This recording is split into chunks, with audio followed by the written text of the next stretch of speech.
Good evening students. स्वागत है आप सभी का हमारे YouTube channel IAS knowledge Mantra पे। मैं हूं डॉक्टर अनुराग सिंह और जैसा कि आप सभी देख रहे हैं हमारा अभी का session it's going to focus upon Manas biosphere reserve. So as all of you know, we have launched a series of videos over map practice for UPSC Biosphere Reserves of India। तो मैप प्रैक्टिस के sessions में biosphere reserves of India पे हम लोगों ने एक series launch किया हुआ है। ऑलरेडी 5-6 वीडियोस कवर हो चुके हैं और आज हम इस सेशन में मानस बायोस्फीयर रिजर्व का डिटेल्स देखेंगे। Let me tell you students, ये सीरीज बहुत ही इंपॉर्टेंट है यूपीएससी परस्पेक्टिव से। UPSC in the civil services examination prelims हर साल 1 से 2 सवाल या तो वेजिटेशन या fauna of the biosphere reserves या लोकेशन को लेकर जरूर सवाल पूछती है और यही वजह है this is a guaranteed series yielding you 1 to 2 questions in the UPSC prelims. साथ ही डिफरेंट कॉम्पिटिटिव एग्जामिनेशंस के लिए उतना ही इंपॉर्टेंट है क्योंकि ये इंडिया की मैपिंग का पोर्शन है। तो चलिए शुरू करते हैं आज का सेशन, लेकिन उसके पहले सब्सक्राइब अगर नहीं किया है आपने तो सब्सक्राइब कीजिए हमारे YouTube channel IAS knowledge Mantra पे and turn on the bell for notifications, क्योंकि every day almost will be launching a video और 2 over different aspects of mapping of India. और इस सेशन के फ्री PDF के लिए दोस्तों आ जाइए हमारे टेलीग्राम चैनल IAS टॉपर्स मंत्रा पे। तो चलिए शुरू करते हैं स्टूडेंट्स आज का सेशन, लेकिन before that let me tell you, I am also an Unacademy educator taking up classes upon the Unacademy platform. I take up plus courses, I take up special classes on the Unacademy app. Also, I am taking up daily current affairs session in the morning. The Hindu, the Indian Express, Live Mint से crucial news उठाकर UPSC and competitive examinations के लिए सुबह 7:40 पर मेरा session आता है Unacademy के YouTube channel let's crack UPSC CSE पर। तो चलिए शुरू करते हैं आज का सेशन। देखते हैं पहले एक शॉर्ट ओवरव्यू, जैसा कि मैं हर सेशन में करता हूं। Short overview, what is a biosphere reserve. तो students, biosphere reserve is a geographical territory, geographical region जहां पे फोकस रहता है protection, ecosystem conservation, protection of flora and fauna के ऊपर। तो पूरा इकोसिस्टम कंजर्व होता है with the help of locals. In short, it's a way to find local solutions to global challenges. तो बायोस्फीयर रिजर्व्स बहुत बड़े प्रोटेक्टेड एरियाज होते हैं students. In fact they are the biggest protected areas, yes. और एक biosphere reserve में in turn बहुत ज़्यादा नेशनल पार्क्स या वाइल्ड लाइफ सेंचुरीज प्रेजेंट रहते हैं। एंड ये लोकल सॉल्यूशंस का मतलब क्या, लोकल्स का हेल्प लेकर, जो लोकल ट्राइबल्स हैं, जो भी लोकल ट्राइब्स हैं, जो उनका तरीका है कंजर्वेशन करने का, एनवायरनमेंट के साथ रहने का, सस्टेनेबल तरीके से रहने का, वही यहाँ पे फोकस में है। तो it's not about removing them, it's about integrating them in the environment conservation process. In short, इसको यूनेस्को ने कहा हुआ है learning places for sustainable development. Seat है UNESCO, United Nation Educational Scientific and Cultural Organization. ये देखिए UNESCO, इसका भी एक प्रोग्राम है man and biosphere program, as you can see it here student. ये देखिए, इसने 1971 में ये प्रोग्राम लॉन्च किया था। What is this program all about? तो एवरी कंट्री, हर देश जो है, every country inside it's territory, geographical territory, वो बायोस्फीयर रिजर्व्स डिमार्केट करती है, मार्किंग होती है और डिक्लेरेशन होता है बायोस्फीयर रिजर्व्स का, यस। उसके बाद वो कंट्री ये नॉमिनेट करती है biosphere reserves to be included in the man and biosphere programme, the list of biosphere reserves which is funded by UNESCO. तो आप समझ सकते हैं यूनेस्को के लिस्ट में आने के लिए कुछ क्राइटेरिया अडॉप्ट किया गया है, यस। और जो भी बायोस्फीयर रिजर्व्स उस क्राइटेरिया पे जिस कहते हैं सेटिस्फाई करते हैं, those biosphere reserves which satisfy the criteria of man and biosphere programme, they are included in the list of UNESCO biosphere programs list, or and they get the funding from UNESCO. So in short, many of the biosphere reserves of India also have found their way into the UNESCO man and biosphere program. तो India में बहुत सारे biosphere reserves demarcate किए गए हैं, उसमें कुछ को यूनेस्को फंडिंग दे रहा है और बाकी सब नॉमिनेट किए गए हैं बट रिकॉग्नाइज नहीं हुए हैं, क्या। तो चलिए ये देखिए बायोस्फीयर रिजर्व का एक एरिया के अंदर क्या क्या ज्योग्राफिकल रीजन्स होते हैं। ये देखिए यहाँ पे कोर एरिया होता है, ये देख सकते हैं आप, core area, buffer zone, this is the outer buffer zone, and transitional area. ये देखिए core area is completely focused upon research, ये देखिए exclusively focusing upon research, while buffer and transitional areas have all the activities going on. Research, you can see research, education and training, you can see human settlements, you can see, and tourism, you can see. तो सारी activities remaining two areas में है, लेकिन अंदर का core area it's particularly devoted and dedicated for research program focusing upon ecosystem conservation. तो ये देखिए man and biosphere programme ultimately वही है, लोकल ट्राइबल्स को वहीं पे रखकर, ठीक है, कोर एरिया के बाहर रखकर, बफर एंड ट्रांजिशन जोन में कंजर्वेशन। ये देखिए इंडिया के biosphere reserves, and we have already covered, ये देखिए यहाँ पे कोल्ड डेजर्ट बायोस्फीयर रिजर्व है, we have already covered the cold desert biosphere reserve. Nanda Devi biosphere reserve हम लोगों ने कवर किया है। Great Rann of Kutch biosphere reserve, yes, and Panna Biosphere Reserve we have already covered. We have also covered Kanchenjunga Biosphere Reserve. अब आज का session पूरा eastern belt में, नॉर्थ ईस्ट इंडिया में मानस बायोस्फीयर रिजर्व पे फोकस कर रहा है। Let's see this complete region, Manas biosphere reserve. तो चलिए शुरू करते हैं स्टूडेंट्स। मानस बायोस्फीयर रिजर्व का लोकेशन देख लेते हैं। पहले देखिए भूटान के अंदर रॉयल मानस नेशनल पार्क है, और उसी का आप कह सकते हैं extension, the Manas national park in India, you can see it. So the Manas Biosphere Reserve of India is contiguous, means इसके portions भूटान में भी है, Bhutan India, that is it's a trans boundary इसका presence है। और आप देख सकते हैं इसमें नाम क्यों पड़ा इसका, ये देखिए the Manas Wildlife Sanctuary which is a part of the Biosphere Reserve is located in the state of Assam, you can see it here, and it is bounded to the north by the forest of Bhutan, yes, Bhutan में ये extend करता है as royal Manas national park. और इसमें सबसे बड़ी बात है ये मानस नाम पड़ा क्यों है, because of the presence of this Manas river which is named after the serpent goddess, that is Mansa, you can see it here, Manas river named after serpent goddess Mansa। तो यहाँ देखिए मानस रिवर का ये tributary है students, this is a tributary of river Brahmaputra. ये and साथ में एक और बहुत फेमस रिवर है Beki river, you can see it here. So there are two rivers flowing through Manas national park, ठीक है, one is Manas river and the second is Beki river. और आप इनफैक्ट पहले स्लाइड पे ही देख सकते हैं द मानस रिवर का इमेज, यहाँ देखिए, what a big river, you can see it.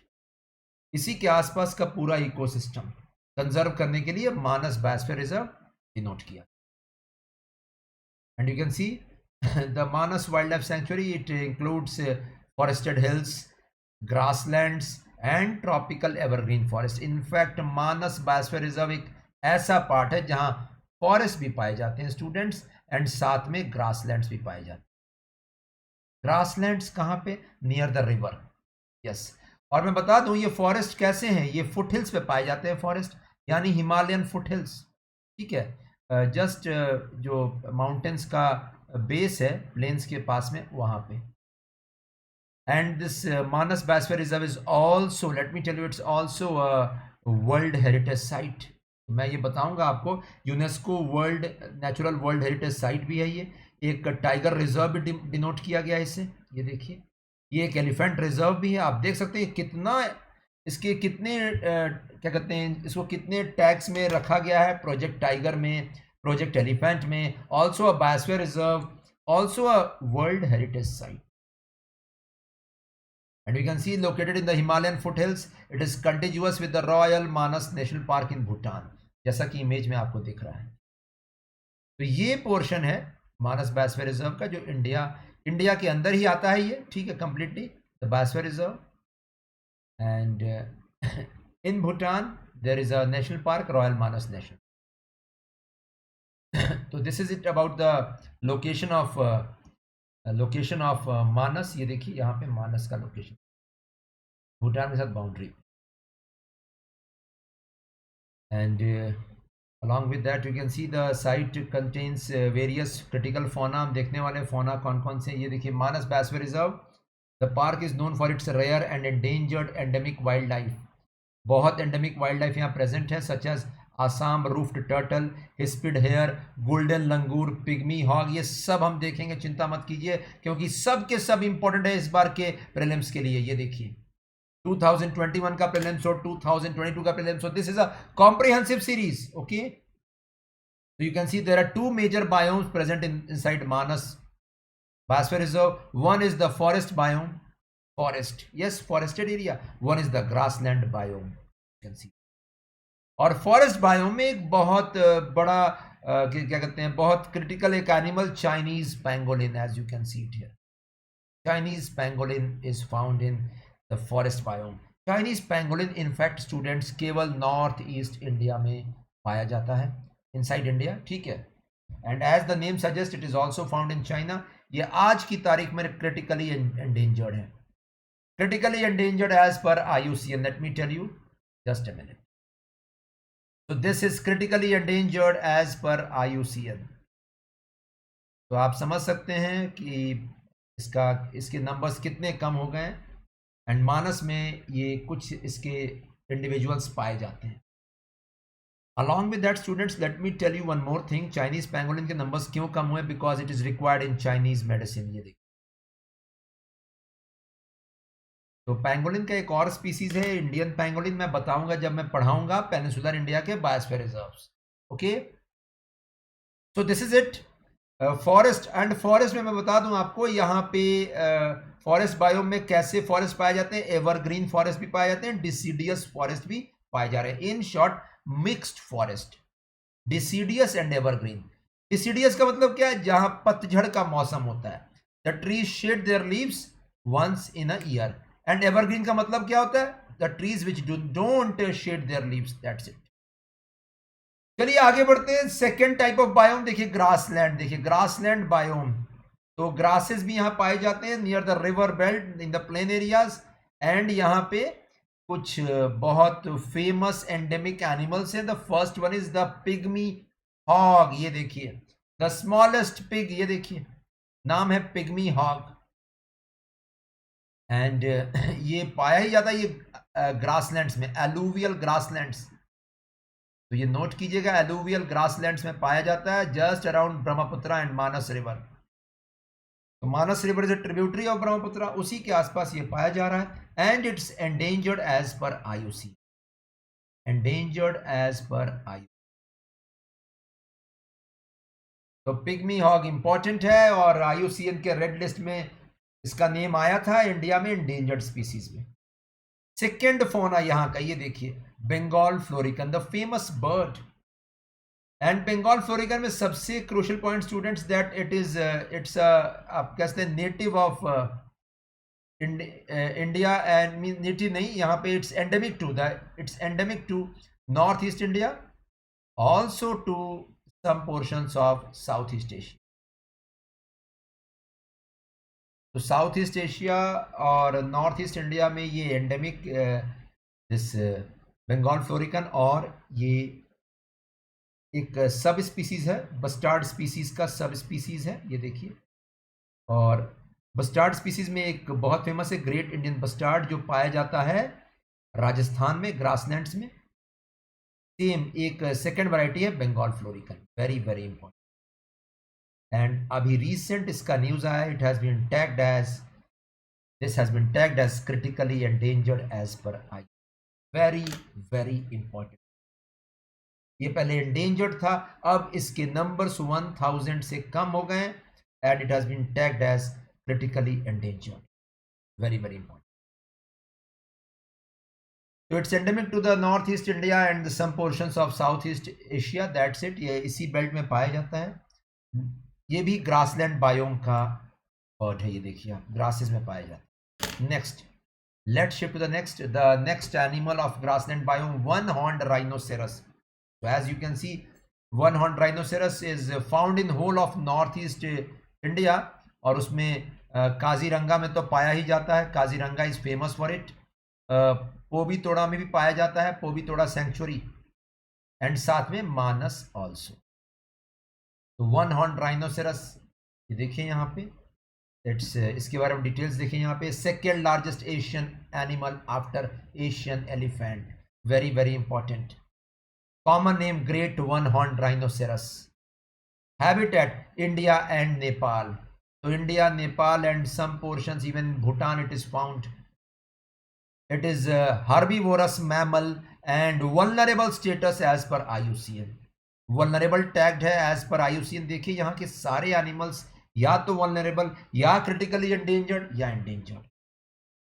So you can see the this why is it hunted? It's hunted for sports, also poaching for horns. You can see the horn of this, also habitat loss and जो इसका आप कह सकते हैं habitat loss तो है ही, साथ में कंपटीशन है बाकी हर्बीवोरस एनिमल्स के साथ में ग्रासेस को लेकर। तो great one horn rhinoceros is very very important और ये IUCN के रेड लिस्ट में इसको टैग किया गया है एज वल्नरेबल स्पीसीज। और इंडिया ने एक और बड़ा प्रोग्राम लॉन्च किया, ध्यान दीजिएगा, इंडियाज राइनो विजन 2020 जो अभी कंप्लीट हुआ है। और ये world wide fund for nature along with India के साथ में ये इनिशिएटिव था। And you can see 2/3 of the world Indian rhinoceros are in Kaziranga national park Assam, the one horn rhino. 2/3 Kaziranga has a very high density of these rhinos. In fact इनके numbers बढ़े इसलिए vulnerable में आ गया है, अदरवाइज पहले नंबर्स कम थे इसके।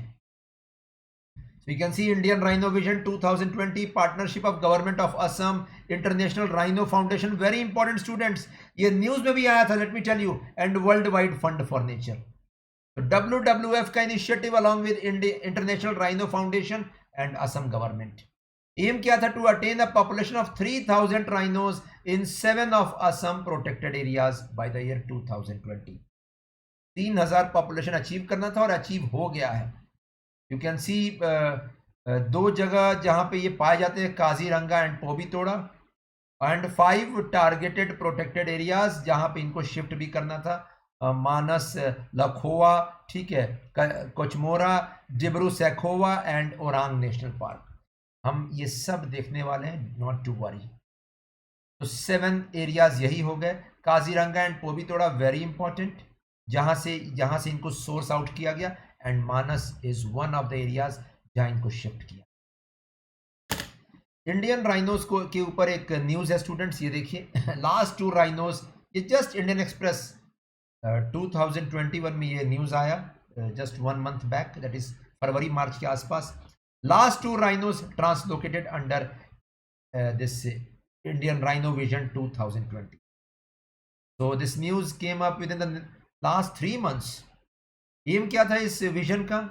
पॉपुलेशन ऑफ 3000 राइनोज अचीव करना था असम में, and it has been achieved क्योंकि लास्ट 2 राइनोज ट्रांसलोकेट कहाँ किए गए? From Pobitora to Manas. देखिए मानस नेशनल पार्क न्यूज में चल रहा, so that's very very important। And इसके अलावा देखिए यहाँ पे ये कहाँ कहाँ और पाया जाता है, देखिए Kaziranga, Orang national park, also Laokhowa sanctuary, ये देखिए ये सब असम के अंदर लोकेटेड। तो I suppose that is pretty clear. Manas में शिफ्ट किया गया लास्ट 2 राइनोज जो भी ट्रांसलोकेट किए जाने थे, and it has achieved the 3000 target जो इस प्रोग्राम का टारगेट, एज यू कैन 3000। तो ये भी ग्रासलैंड बायोम का है animal students, this is also animal of grassland biome. Let shift to the next one. ये देखिए चाइनीज पेंगोलिन, फॉरेस्ट बायोम का एनिमल, मैंने बताया आपको, क्रिटिकली एंडेंजर्ड, IUCN के लिस्ट पे, बहुत नंबर्स कम हो गए। और ये देखिए और भी कुछ यहाँ के एनिमल्स हैं, फोना, you can see this one, Assam roofed turtle, ये देखिए रूफ्ड टर्टल ऑफ असम। ये ब्रह्मपुत्रा रिवर के जितनी ट्रिब्यूटरीज हैं, and Brahmaputra river it is found, so it's found in the drainage basin of river Brahmaputra, also in river Meghna। Brahmaputra मेघना river systems के drainage area में ये पाया जाता है। और आप देख सकते हैं इसे क्रिटिकली एंडेंजर्ड टैगलाइन दिया गया है IUCN के लिस्ट पे। This is very very important. इसका लोकेशन मानस में ये पाया जाता है, इसका लोकेशन एंड क्रिटिकली एंडेंजर्ड। क्या reason, what is the reason behind its decrease population? because of habitat destruction. Yes. Also it is hunted because of meat and eggs. Yes. तो जरूर से इसका स्टेटस देखना IUCN में बहुत इंपॉर्टेंट है. Next, मानस में और कौन से एनिमल्स हैं? ये देखिए, हिस्पिड हेयर, ग्रासलैंड बायोम में हिस्पिड हेयर, ये एंडेंजर्ड टैग्ड है IUCN के लिस्ट में. एंडेंजर्ड मानस में पाया जाता है, हिस्पिड हेयर नाम है. ठीक है. इसका एक और नाम है ब्रिस्ली रैबिट. तो क्या ऐसे क्वेश्चंस आ रहे यूपीएससी में? Yes, these questions are being asked. हर जगह का एंडेमिक पॉपुलेशन जरूर देखना पड़ेगा हमें. और ये हिस्पिड हेयर एंडेंजर्ड टैग्ड है क्योंकि इसका हैबिटेट डिस्ट्रॉय हो रहा है. That is the grassland. Habitat destruction is the most important cause of its decreasing population. और देखिए यहाँ पे गोल्डन लंगूर, तो ये भी एंडेंजर्ड टैगलाइन है. Endangered, you can see it here. Forest का ये एनिमल है एंड ये सेक्रेड है. लोकल्स इसको सेक्रेड मानते हैं. ठीक है, पूजा करते हैं. Yes, sacred for the locals. Manas biosphere reserve के अंदर. So this is golden langur and this is hispid hare and this is Assam roof turtle. I suppose you got the crux of the discussion. और ये देखिए, एक और current affairs का news आया था recently. December 2020 the news came up in Indian Express. Himalayan Siro was spotted in Assam. What is a Himalayan Siro? You can see this Himalayan Siro. इसका एक इमेज देखिए यहाँ पे. ये टैग्ड है vulnerable. You can see it here. Himalayan Siro, a Himalayan mammal somewhere between a goat and an antelope. ये देखिए, थोड़ा सा गोट से बड़ा है. ठीक है. एंड ये बहुत सारे स्पीसीज के इंटरब्रीडिंग के कारण इसका फॉर्मेशन हुआ है. Himalayan serow, the newest creature to be spotted in Assam. And let me tell you, it is usually found in 2000 to 4000 meters above sea level. ये पाया जाता है. ये यानी कि higher altitude. Yes, sea level से 2000 मीटर से 4000 मीटर के बीच में ये पाया जाता है हिमालयन सीरो. बट यहाँ पे ये पाया जा रहा है. That is very very crucial. और देखिए यहाँ लिखा हुआ है, it augurs well for the ecological health of Manas reserve, says the official. और ये सबसे बड़ी बात है दैट अभी जस्ट इसके बारे में न्यूज आया था सीरो के बारे में. It was also found in cold desert biosphere reserve. वहां भी इसको लोकेट किया गया था. ये बहुत ही सॉलिट्यूड में रहने वाला एनिमल है. What is the meaning of that? It enjoys its isolation. इसलिए इसको स्पॉट करना बहुत मुश्किल है. It's very difficult to spot this mammal Himalayan serow. Vulnerable tagged. Yes. और सीरो के देखिए कितने स्पीसीज है. देखिए यहाँ पे सीरो के स्पीसीज बहुत ज्यादा है. देखिए, जापानीज सीरो, मेनलैंड सीरो, ये वही है जो ईस्टर्न हिमालय में इंडिया में पाया जा रहा है. Also red Siro and Taiwan Siro. Siro is animal between a goat and a antelope. ठीक है. और ये पूरे के पूरे एशिया में ही पाए जा रहे हैं. आप ये देख रहे हैं, सीरो के मैक्सिमम, सीरो के all species are found in Asia only. That's it, all the 4. So that's it students. I suppose you got the crux of the discussion. The fauna, Himalayan Siro आपने देखा अभी, Rhinoceros देखा, Golden Langur देखा जो sacred locals के लिए, Hispid Hare देखा, Assam Roof Turtle. This is the most important species from this biosphere reserve, the Manas Biosphere Reserve. And you saw Chinese pangolin, you saw Indian rhino vision, also we saw the Bengal florican, pygmy hog, and we saw the location and details of rivers, Manas River, Beki River, tributaries of river Brahmaputra. We saw in detail in this video. तो students, इसके आगे मैं बोलूँगा that इस PDF को अगर आपको access करना है, come to our Telegram channel IAS Toppers Mantra. With this, I will end today's session, and in the next session, we'll focus upon Dibru-Sakhova Biosphere Reserve. Very, very important. Eastern part of Assam, Tinsukia district में पाया जा रहा है. हम देखेंगे उसे. तो I suppose you like the session को लाइक जरूर कीजिएगा एंड नोटिफिकेशन टर्न ऑन कर दीजिएगा फ्यूचर वीडियो अपडेट्स के लिए. And don't forget to share the video as well. So this is it. Jai Hind, Namaskar. Be proud to be Indian citizen and we'll meet in the next video.